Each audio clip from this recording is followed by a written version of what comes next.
Good evening friends, আশা করি আপনারা ভালো আছেন। আমি আর হাপ্পু ভালো আছি। অনেকদিন পরে আমি ব্লগটা দিচ্ছি।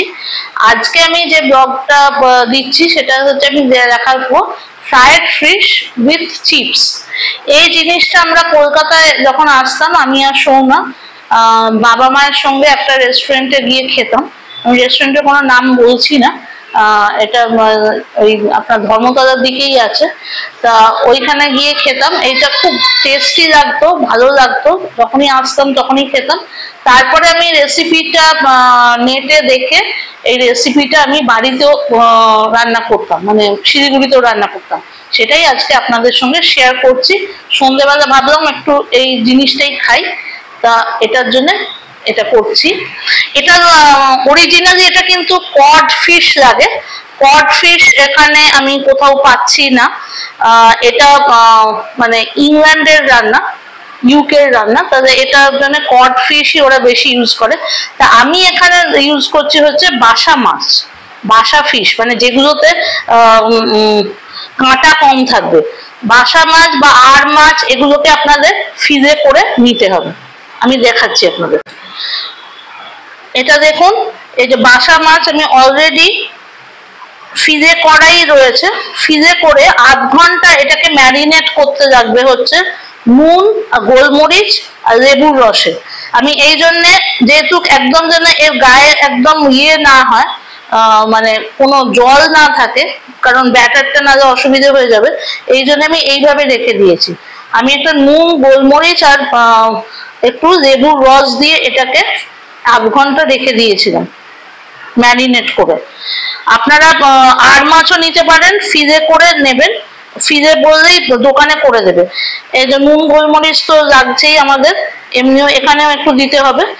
আর এটার জন্য একটু লাগছে ময়দা, ব্যাটারটার জন্য কর্নফ্লাওয়ার, এটা কর্নফ্লাওয়ার আছে, আর বেকিং পাউডার, ঠিক আছে। আর এর জন্য যেটা লাগছে হচ্ছে আপনাদের স্প্রিঙ্কলিং ওয়াটার। স্প্রিঙ্কলিং ওয়াটার মানে অরিজিনালি এটা বিয়ারে হয়, বিয়ার তো অনেকেই এটা দিতে চাইবেন না, তাহলে আপনারা সোডা ওয়াটার দেবেন। আমিও সোডা ওয়াটারই ইউজ করব। আর সাদা তেল লাগবে, ঠিক আছে। আর ফ্রেঞ্চ ফ্রাইজটা জন্য লোকে ইয়ে করে, নিজেরা বাড়িতে অনেকে ফ্রেঞ্চ ফ্রাইজ করে, তবে আমি ম্যাকেনের ফ্রেঞ্চ ফ্রাইজই ইউজ করব। আমি আপনাদের দেখাচ্ছি ব্যাটারটা করে, তারপরে আমি দেখিয়ে দিচ্ছি। এই যে আপনারা দেখছেন, এই যে ময়দাটা আমি অল্প নেব, কারণ আমি একটাই মাছ করছি, বেশি ইয়ে করছি না, অল্পই নিচ্ছি। এই যে ময়দাটা,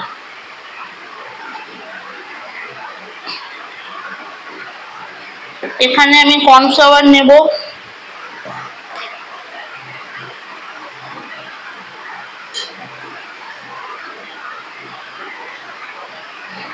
ওই আপনার 1 থেকে 1.5 চামচ মতো কর্নফ্লাওয়ার নিয়ে নেবেন।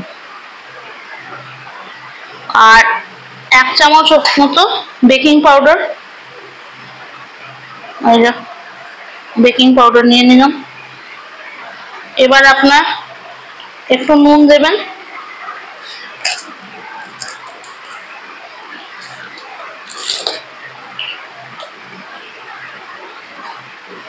অল্প দেবেন কারণ অলরেডি নুন ওখানে রয়েছে। একটু গোলমরিচও দিয়ে দিতে পারেন, মনে হলে চিলি ফ্লেক্স দিতে পারেন যদি আপনাদের মনে হয় একটু ঝাল ঝাল। এমনিতে অরিজিনালি চিলি ফ্লেক্স থাকে না, কেউ যদি মনে করেন চিলি ফ্লেক্স দিয়ে দিতে পারেন এই ব্যাটারটার মধ্যে। এবার আপনাদের অল্প করে এই সোডাটা দিয়ে দিতে হবে, বেশি ইয়ে করবেন না, মানে এটা একটু ঘন হবে মিক্সচারটা, সেটা মাথায় রাখবেন। একদম পাতলা যেন মিক্সচারটা না হয়, সেটাই আমি আপনাদের বলছি। এত ঘনও হবে না, আর একটুই লাগবে। সোডা ওয়াটারই দেবেন। আর যদি মনে হয় যে আপনারা বিয়ার ইয়ে করবেন, তাহলে বিয়ার দিতে পারেন। অরিজিনালি ওরা ইউকেতে বিয়ারই দেয়। আমাকে এটা একটু পাতলা হয়ে যাচ্ছে, তাহলে আমাকে আরেকটু ময়দা দিয়ে দিতে হবে। একটু ময়দা দিয়ে দিলাম।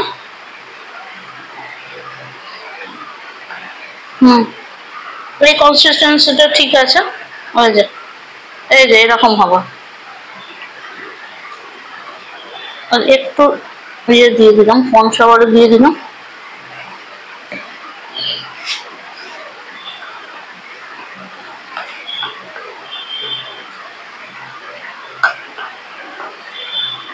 দেখছেন, এই যে এরকম হবে, খুব পাতলা হবে না, খুব ইয়েও ঘনও হবে না। এইটা আমাদের রেডি। এখন আমাদের তেলটা গরম করতে হবে। আর আমি ফ্রেঞ্চ ফ্রাইজ আমি অলরেডি আমি এটা ইয়েতেই করছি, মানে নিজে আর বানিয়ে করছি না। আর আমি একটু টমেটো সস ইউজ করব। আমাদের বাঙালিদের জানেনই টমেটো সস খাওয়া, ওরা কিন্তু টমেটো সস দিয়ে খায় না, ওরা একটা ফ্রেশ ক্রিম ইয়ে দিয়ে খায়। সেটা আমি অন্য কোনো দিন হলে দেখাবো, আজকে আর আমি দেখালাম না। এখন আমি তেলটা গরম করে আপনাদের দেখাচ্ছি। ওকে, দেখছেন আপনারা আমি এখানে তেলটা গরম করতে বসিয়ে দিয়েছি। তেলের টেম্পারেচারটা আপনাদের ঠিক রাখতে হবে, তেলটা যেন বেশি গরম না হয়, বেশি হালকাও না থাকে। যদি বেশি গরম হয়ে যায় তাহলে ওপরের কোটিংটা বেশি তাড়াতাড়ি গরম হয়ে যাবে, ভেতরেরটা মানে ইয়ে হবে না, কাঁচা কাঁচা থেকে যাবে মাছটা। আর যদি আবার একদম ঠান্ডা থাকে তেলটা, তাহলে আবার একটু সগিনেস আসবে, মানে একটু সগিনেস মানে হচ্ছে একটু মোলায়েম মোলায়েম মতো, ওই ক্রিসপিনেসটা আপনারা পাবেন না, কারণ এটা কোনো ব্রেড ক্রামস বা কিছুতে আমরা দিচ্ছি না। দেখতে পাচ্ছেন এই যে গরম হয়ে গেছে। ওরা তো টেম্পারেচার হিট করে ইয়ে করে দেখে, আমাদের তো আর এরকম করে টেম্পারেচার ওরকম ভাবে দেখার দরকার নেই। আমরা এইভাবে হাত দিয়ে দেখবেন, দেখবেন গরমটা এসে গেছে, এটাকে ফিল করে নেবেন।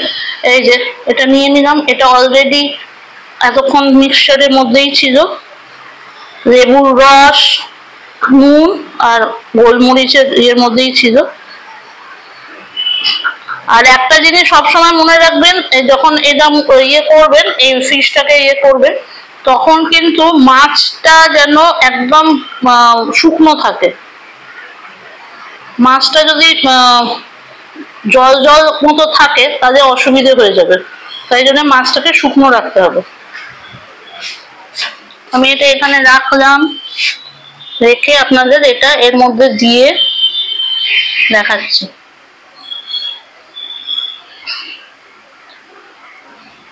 ভালো করে ইয়ে করে দেবেন।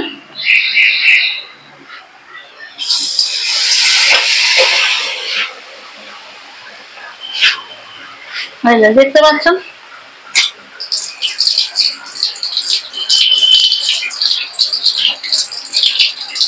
বাকি যে ব্যাটারটা, ওটা ফেলবেন না, ওটা দিয়ে আপনারা অন্য কিছু বানাতে পারেন, পেঁয়াজি টেঁয়াজি টাইপের কিছু। এটা কিন্তু একদম লাল লাল মতো একদম ভাজা হবে। এবার আমি এটাকে প্রথমে একটু লো ফ্লেমে করে নেবো, তারপরে আমাকে এটা মিডিয়াম ফ্লেমে দিতে হবে।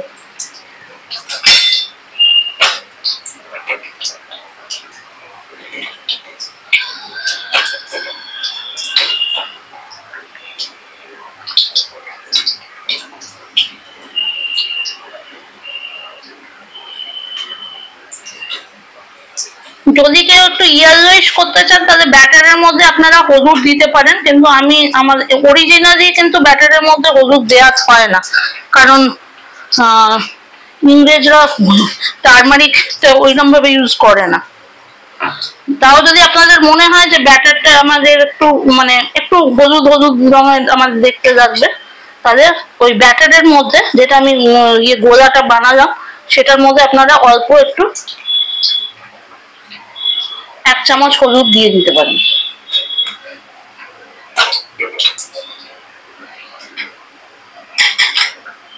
ওকে, এটাকে একটু সময় দিতে হবে, আমি একটু সময় দিয়ে তারপরে আপনাদের আবার দেখাচ্ছি। আচ্ছা, এবার আপনারা দেখতে পাচ্ছেন আমার ফ্রেঞ্চ ফ্রাইজ গুলো ফ্রাই হয়ে গেছে, এটাও ফ্রাই হয়ে গেছে। এটা আমি একটা এর উপর ন্যাপকিনের উপর রেখেছি, যেহেতু টিস্যুর উপর না রাখলে কি হচ্ছে, এই যেটা এক্সট্রা অয়েল সেটা সোক করবে না। এবার আমার টিস্যুর উপর রাখা হয়ে গেছে, সোক করে নিয়েছে। এবার আমি প্লেটিং করে আপনাদের দেখাচ্ছি। ওকে ফ্রেন্ডস, এবার দেখতে পাচ্ছেন আমাদের প্লেটিং হয়ে গেছে। এটা ফ্রেঞ্চ ফ্রাইজ আছে, এটা আপনাদের ফ্রাইড ফিশ আছে বাসা মাছ দিয়ে, আপনারা ভেটকি দিয়েও করতে পারেন বা আড় দিয়েও করতে পারেন। লেবুর রস অবশ্যই দেবেন, নাহলে গন্ধটা ইয়ে খাবে না। আর এগুলো আর ম্যারিনেট করে রাখবেন আধা ঘন্টা। আমি টমেটো সস দিয়েছি, ওরা ক্রিম সস দেয়। যাই হোক, আমাদের বাঙালি তো মানুষ, টমেটো সস ছাড়া চলে না। তা আজকে এতটাই, আশা করি আপনাদের ভালো লাগবে। যদি কোনো কিছু ভুল হয় নিশ্চয়ই আমাকে জানাবেন, কমেন্টসে জানাবেন কেমন হলো রান্নাটা। Okay, bye, see you in a next blog.